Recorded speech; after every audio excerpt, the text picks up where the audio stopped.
नमस्कार, एक बार फिर से मैं आप सभी के सामने उपस्थित हूँ बेहद महत्वपूर्ण टॉपिक के साथ। और आज हम बात करने वाले हैं बलूचिस्तान के बारे में। आपने देखा, जब से पाकिस्तान में ट्रेन हाईजैक हुआ है, पाकिस्तान बौखलाया हुआ है। पाकिस्तान का कहना है कि जो ट्रेन हाईजैक किया गया है, इसमें भारत और अफगानिस्तान का हाथ। हालांकि भारत ने इसका जवाब भी दिया और चीजों को सिरे से खारिज भी किया है। भारत का कहना है कि पाकिस्तान को अपनी नीतियों पर ध्यान देना चाहिए, ना कि दूसरे देशों पर उंगली उठानी चाहिए। खैर, ये तो बात थी जो पाकिस्तान ने यहाँ पर कही और भारत के ऊपर इल्जामात लगाए। आगे बात कर लेते हैं यहाँ पर। अब आता है यहाँ पर क्वेश्चन कि क्या जब हम 1947 में आजाद हुए, भारत के दो टुकड़े हुए, उस समय बलूचिस्तान क्या ये चाहता था कि वो भारत के साथ मिल जाए और वो भारत के साथ मिल करके अपना आगे का जो पूरा सिनेरियो है जो उसको सेट कर सके? तो यहाँ पर क्वेश्चन मार्क लगता है। कई सारे लोगों का कहना है कि बलूचिस्तान भारत में मिलना चाहता था, लेकिन जवाहरलाल नेहरू ने उनके इस प्रस्ताव को ठुकरा दिया। आखिर जवाहरलाल नेहरू ने वो प्रस्ताव क्यों ठुकराया होगा और इसमें कितनी सच्चाई है, इसको हम इस टॉपिक में डिस्कस करने वाले हैं। मेरा नाम है प्राची मिश्रा और संस्कृति आईएएस के इस प्लेटफॉर्म पर आप सभी का बहुत बहुत स्वागत है। चलिए अपने टॉपिक पर आ जाते हैं और चीजों को डिस्कस कर लेते हैं। बलूचिस्तान क्या भारत में शामिल होना चाहता था? नेहरू ने ठुकरा दिया था ऑफर, इसको भी समझेंगे। देखो, पाकिस्तान ने भारत पर सीमा पार आतंकवाद फैलाने का जो इल्जाम है वो लगाया है। तो पाकिस्तान का कहना है कि इंडिया क्या कर रहा है, पाकिस्तान में जो आतंकवाद है उसको फैला रहा है। खासकर जब जाफरा एक्सप्रेस ट्रेन पर हमला हुआ तो इसको लेकर के उन्होंने भारत को जिम्मेदार ठहराया। भारत ने इन आरोपों का सिरे से खारिज किया और पाकिस्तान के पूर्व राजनयिक और पत्रकार ने इस हमले को अलग अलग नजरिए से देख रहे हैं। कुछ का मानना है कि भारत इसमें शामिल है, जबकि कुछ का कहना है पाकिस्तान को अपनी नीतियों पर ध्यान देना चाहिए, ना कि दूसरे देशों पर इस तरीके का इल्जाम लगाना चाहिए। जबकि हालात ये है कि पाकिस्तान के बलूचिस्तान और खैबर पख्तूनख्वा में सुरक्षा बलों का निशाना बना करके हमला किया जा रहा है। और जैसे ही ये जाफरा ट्रेन वाला हमला हुआ ना, 2500 पाकिस्तानी जो आपके सैनिक हैं उन्होंने जॉब को छोड़ दिया। 2500 लोगों ने यहाँ पर जॉब छोड़ दी। आप ये समझ लीजिए, ये स्थिति है पाकिस्तान में इस समय। चीन इन इलाकों में बुनियादी प्रोजेक्ट्स बना रहा है। बलूचिस्तान खैबर पख्तूनख्वा इलाके से गुजरने वाली चीन पाकिस्तान आर्थिक गलियारे सीपीईसी का हिस्सा है और यही वजह है कि चीन के मजदूर जो बलूच अलगाववादी हैं इनके निशाने पर हैं, क्योंकि भैया इसे जो चीन का पूरा जो सीपीईसी आर्थिक गलियारा बना है वो बिगड़ सकता है। तो इसलिए चीन भी टेंशन में है और इसीलिए वो क्या कर रहा है, जो बलूच अलगाववादी हैं उनको ये टैकल कर रहा है, यानी कि वो इसमें पाकिस्तान की हेल्प कर रहा है कि कहीं उसका ये प्रोजेक्ट ना खराब हो जाए इसके चक्कर में। बलूचिस्तान बनना क्या फायदेमंद है? तो इसी बीच बलूचिस्तान में बढ़ती हिंसा को लेकर के पाकिस्तान में बहस तेज हो गई है और सवाल भी उठने लगा है कि क्या वास्तव में भारत बलूचिस्तान को आजाद करना चाहता है या फिर अपने आप में मिलाना चाहता है, यानी कि इंडिया वांट कि बलूचिस्तान आजाद हो। क्या हम ऐसा चाहते हैं? इस पर पाकिस्तानी पत्रकार रऊफ कलासार ने अपनी एक राय रखी। उन्होंने बोला, बलूचिस्तान को आजाद करना किसी देश के हित में नहीं है। ऐसा उनका कहना है, चाहे आप अफगानिस्तान को ले लो और चाहे भारत को ले लो, अगर बलूचिस्तान आजाद हो जाता है तो वो किसी भी देश के लिए अच्छा नहीं होगा। आगे आते हैं, आप थोड़ा हिस्ट्री समझ लेते हैं। यहाँ पे क्या हिस्ट्री है? भारत के विभाजन के बाद स्टेट ऑफ कलात, जिसको हम कहते हैं बलूचिस्तान के नाम से जानते हैं, पहले वो स्टेट ऑफ कलात था, एक स्वतंत्र रियासत थी आपकी, जिसको स्टेट ऑफ कलात कहा जाता था। वो था आपका बलूचिस्तान। ये करीब 227 दिनों तक एक स्वतंत्र और संप्रभु राज्य रहा था। ठीक है, बलूचिस्तान पाकिस्तान में शामिल लेकिन नहीं होना चाहता था, ये पूरी तरीके से फिक्स था और ये आज भी है। जो बलूचिस्तान था ना, स्टेट ऑफ कलात जिसको हम कहते हैं, उस टाइम वो आपका स्वतंत्र रहना चाहता, वो ना चाहता था कि हम भारत में जाएं, वो ना ही ये चाहता था कि हम पाकिस्तान में जाएं। ठीक है, पाकिस्तान के संस्थापक मोहम्मद अली जिन्ना भी इससे सहमत थे, लेकिन अंग्रेजों के जाने के बाद ना तो भारत में देसी रियासतें स्वतंत्र रह पाई और ना ही आपकी पाकिस्तान में, सभी को मिला लिया गया और हमने देखा तभी तो भारत बन पाया और उसके बाद पाकिस्तान 3 देश में विभाजित हो जाता है। आपका प्रेजेंट समय में बलूचिस्तान 3 देशों में विभाजित है। देखिए, बलूचिस्तान का बड़ा हिस्सा सर्द रेगिस्तान है और यहाँ पर ईरानी पठार है वो पूरी छोर पर स्थित हो जाता है। मौजूदा बलूचिस्तान 3 देशों में बटा है। इसमें पाकिस्तान का बलूचिस्तान प्रांत है, ईरान का सिस्तान बलूचिस्तान प्रांत है और एक छोटा सा हिस्सा अफगानिस्तान में भी हो जाता है। अफगानिस्तान में निमरूज, हेलमंद और कांधार बलूचिस्तान का हिस्सा रहा है। बलोच सुन्नी मुसलमान है और शिया बहुल ईरान में बलूचिस्तान में भी बलोच सुन्नी मुसलमान ही निवास करते हैं। चीन की एंट्री, पाकिस्तान बनने के बाद से ही बलूचिस्तान में विद्रोह की आवाज उठती रही है, लेकिन बलूचिस्तान में चीन की एंट्री के बाद स्थिति और भी ज्यादा जटिल हो गई। Reason is that CPEC corridor की अगर हम बात करें, and that's how China entered in Balochistan. और कहीं पर भी चाइना जब एंटर करता है तो हमने देखा म्यांमार में क्या स्थिति चल रही है, बांग्लादेश में क्या स्थिति चल रही है, and now is the Pakistan and Balochistan. वो यही काम करता है, क्योंकि उसका मोटिव ही यही है कि वहां पर अपने आप को स्थापित कर लेना किसी ना किसी तरह से। पाकिस्तान में बलूचिस्तान का ग्वादर पोर्ट चीन को दिया है और स्थानीय बलोच इसके खिलाफ विरोध प्रदर्शन कर रहे हैं। उनका कहना है कि आपने ये जो ग्वादर पोर्ट था वो चाइना को क्यों दे दिया। अब अगर इस पॉइंट ऑफ व्यू से देखें तो Balochistan should be the good friend of India, because वो चाइना का विरोध कर रहे हैं और हमें इस टाइम बलूचिस्तान का क्या करना चाहिए, समर्थन करना चाहिए इस जो चीजें हैं इसमें। लेकिन क्या ये भारत के हित में रहेगा? हमने एक बार और समर्थन करके देख लिया बांग्लादेश का और हमें ये पता चला कि बांग्लादेश अब हमारे साथ कैसा व्यवहार कर रहा है। तो क्या हम दोबारा रिस्क ले सकते हैं कि हम इस आजादी की लड़ाई में बलूचिस्तान का साथ दें और फिर फ्यूचर में बलूचिस्तान हमारे लिए ही एक जो कहते ना गले में हंसिया फंस जाना, जिसको हम ना ही निगल सकते और ना ही उगल सकते हैं, वो वाली सिचुएशन बन जाएगी। ठीक है, चलो आगे बात कर लेते हैं। तो ये हमारे पास एक क्वेश्चन मार्क है। बलूचिस्तान हमेशा से फारस और हिंद साम्राज्य के बीच पूरे अरब से लेकर के पश्चिम तक सैंडविच की तरह रहा है। बलूचिस्तान के उत्तर में पड़ोसी अफगानिस्तान को भी इस साम्राज्य में युद्ध का दंश झेलना पड़ा, लेकिन बलोचों के पास उनकी तरह सुरक्षा के लिए पहाड़ नहीं है।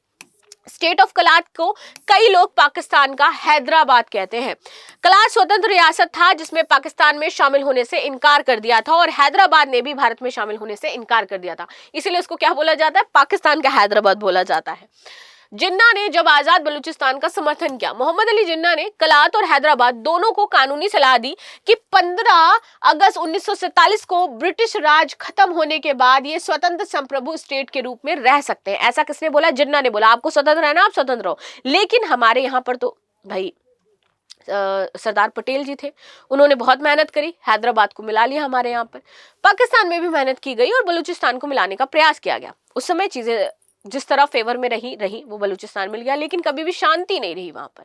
ये युद्ध की स्थिति बनी ही रही और अभी बहुत ज्यादा ये जो युद्ध का प्रॉब्लम है, आप देख रहे हो कैसे हमले किए जा रहे हैं। जो बलूच आर्मी है वो पूरी तरीके से आउट ऑफ कंट्रोल हो चुकी है।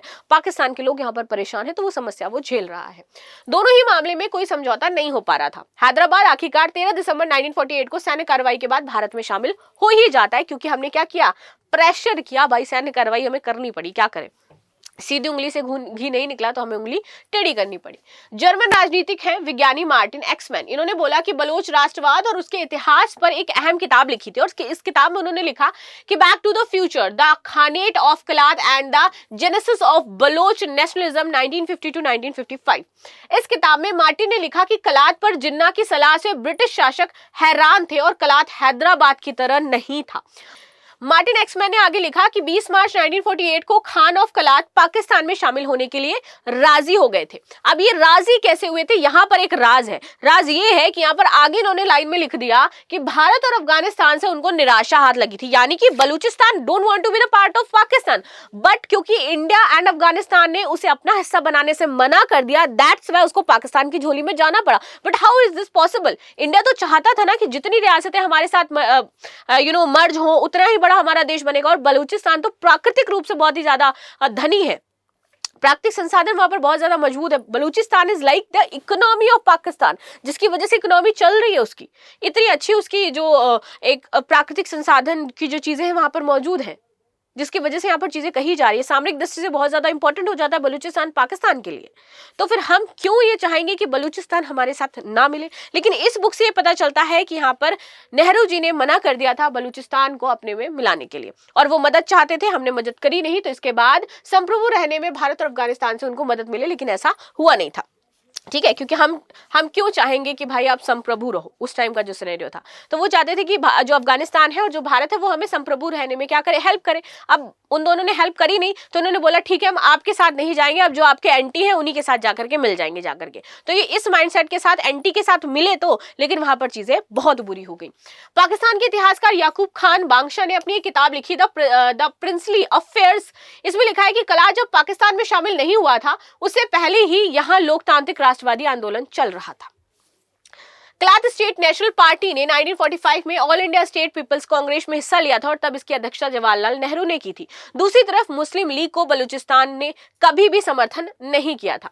स्टेट ऑफ कलात चाहता क्या था आखिर? याकूब खान बांग्शा कहते हैं, ये किताबों से हमें ये पता चलता है कि आखिर हुआ क्या क्या था। तो उनका कहना था कि खान ऑफ कलात और KSNP वैचारिक रूप से लोकतांत्रिक थे, लोकतंत्र चाहते थे, वो स्वतंत्र लोकतंत्र चाहते थे बलूचिस्तान में, और आज भी बलूचिस्तान उसी स्वतंत्र लोकतंत्र की मांग कर रहा है। ठीक है, राष्ट्रवादी होने के कारण केएसएनपी मुस्लिम लीग की अगुवाई वाले पाकिस्तान में शामिल नहीं होना चाहती थी। केएनएनपी भारत के साथ करीबी बढ़ाना चाहती थी और खान ऑफ कलात के साथ रह करके स्वतंत्र स्टेट चाहती थी कि खान ऑफ कलात के साथ रहे, स्वतंत्र रहे, और दूसरा पाकिस्तान जो भारत है उसके साथ हम करीबी बढ़ाएं, क्योंकि वो क्या है, पाकिस्तान का एंटी है, तो भारत हमें क्या करेगा, सपोर्ट करेगा। बट ऐसा कुछ होता नहीं है। At the end Khan of कलात लोकतांत्रिक आंदोलन का समर्थन कर रहे थे और इसी के साथ यहाँ 2 सदनों वाली संसदीय व्यवस्था बना दी गई थी। कलात की संसद का मानना था कि बलोच के मुस्लिम होने पर से पाकिस्तान का हिस्सा नहीं माना जाएगा। उनका कहना था कि बलोच में मुस्लिम्स रहते हैं, इट डजंट मीन्स कि हम भाई पाकिस्तान में मिल जाएंगे जाकर के क्योंकि वो मुस्लिम देश है। ऐसा नहीं है कि मुस्लिम होने से हमको आप पाकिस्तान में शामिल कर लोगे, ऐसा इन्होंने बोला। लेकिन इस प्रतिरोध को पाकिस्तान की सरकार ने कुचल दिया और बलपूर्वक कलात को अपना लिया गया था। तो यहाँ पे बोला गया कि इन्होंने क्या किया, सैन्य, जैसे हैदराबाद में चीजें हुई, हमने की सैन्य कार्रवाई, वैसे पाकिस्तान ने सैन्य कार्रवाई की बलूचिस्तान में और जबरन उसको अपने देश में मिला लिया। पाकिस्तान के जाने माने इतिहासकार मुबारक अली कहते हैं कि देसी रियासतों का पाकिस्तान में विलय इस शर्त पर हुआ था कि सरकार उन्हें आंतरिक मामलों में बहुत दखल नहीं देगी और इसी वजह से हम अपनी संस्कृति को संरक्षित करना चाहते हैं, हम अपनी सभ्यता को संरक्षित करना चाहते हैं, हमारी जो पर्टिकुलर चीजें होंगी उसके थ्रू हम रहेंगे। लेकिन यहाँ पर ऐसा हुआ नहीं। क्या किया पाकिस्तान ने, ग्वादर पोर्ट जो कि बलूच जगह पर स्थित है, बलूचिस्तान का पार्ट हो जाता है, उसको चाइना को दे दिया। तो ये आंतरिक उसकी जो सुरक्षा है उसके लिए दखल पैदा किया और तब से बलूचिस्तान यहाँ पर संघर्ष करने में जुटा हुआ है। मुसलमान होना काफी नहीं है। हालांकि बलूचिस्तान के भीतर पाकिस्तान में शामिल नहीं होने को लेकर के तीखी बहस होती रही है। ताज मोहम्मद ब्रेकिस ने अपनी किताब में लिखा कि Baloch nationalism its origin and development up to 1980 में लिखा है कि 1940 में Mir Ghaus Bakhsh Bizenjo Kalat State National Party के सदस्य थे। बिजेजो ने दिसंबर 1947 में असेंबली की दीवाने मीटिंग में कहा था कि हमारी संस्कृति ईरान और अफगानिस्तान की तरह अलग है। अगर मुसलमान होने की वजह से हमें पाकिस्तान में शामिल हो जाना चाहिए तो फिर ईरान और अफगानिस्तान को भी पाकिस्तान में शामिल हो जाना चाहिए, क्योंकि वहां पर भी क्या है, मुस्लिम्स हैं। तो इट डजंट मीन्स कि if you are a Muslim then आपको पाकिस्तान ही जाना है। तो यहां से ये वाली चीजें आपकी जरूर क्लियर हो जानी चाहिए। जो हम लोग कहते हैं ना, क्यों रह रहे हो यहाँ, पाकिस्तान चले जाओ, तो ये वाली चीजें कि हर जो चीजें हैं, हर जो सिनेरियो है, सबकी अलग अलग अपनी मान्यताएं, और हम ये नहीं कह सकते कि हम अगर इस धर्म से हैं तो हम एक ही जैसे हो सकते हैं। ठीक है, हमें कहा जा रहा है कि परमाणु हथियारों के दौर में हम अपनी रक्षा नहीं कर सकते हैं। लेकिन मेरा सवाल ये है कि क्या अफगानिस्तान, ईरान और यहाँ तक कि पाकिस्तान महाशक्तियों से अपनी रक्षा करने में सक्षम है? अगर हम अपनी रक्षा नहीं कर सकते हैं तो बाकी कई देश भी अपनी रक्षा नहीं कर सकते, क्योंकि बलूचिस्तान से कहा जा रहा था कि इतनी बड़ी बड़ी शक्तियां हैं और परमाणु दौर आ गया है तो आप लोग अपनी रक्षा नहीं कर पाओगे। अगर आपको रक्षा चाहिए, अगर आपको सुरक्षा चाहिए तो आपको किसी बड़े देश में मिलना पड़ेगा। तो पाकिस्तान अपने आप को बड़ा देश समझता था। इस बात में मेरे को खैर हंसी आ रही है, कोई बात नहीं, मैं अपने आप को कंट्रोल कर सकती हूँ। बट आपका क्या राय हो जाता है इसको लेकर के जरूर बताइएगा, और आपका क्या पॉइंट ऑफ व्यू है इस चीज को लेकर के कि उस टाइम जो बलूचिस्तान चाहता था, अगर ऐसा हो जाता तो क्या ये आज पाकिस्तान का नासूर नहीं बनता? और अगर आज के टाइम में हम बलूचिस्तान का समर्थन कर देते हैं उसकी लड़ाई में, तो क्या गारंटी है कि ये फ्यूचर में बांग्लादेश बनकर के हमें नहीं दिखाएगा? ठीक है, क्योंकि क्या पता कोई ऐसा नेता है जो भारत एंटी हो और फिर उसके बाद वो इस तरीके के सिनेरियो क्रिएट कर दे आकर के। तो इसलिए क्या करना चाहिए, इसमें क्या सिनेरियो हो सकते हैं, क्या इंपॉर्टेंट चीजें, आप मुझे जरूर बताइएगा। मिलते हैं नेक्स्ट क्लास में, तब तक के लिए धन्यवाद। लाइक शेयर सब्सक्राइब करना बिल्कुल भी ना भूलें and thank you so much.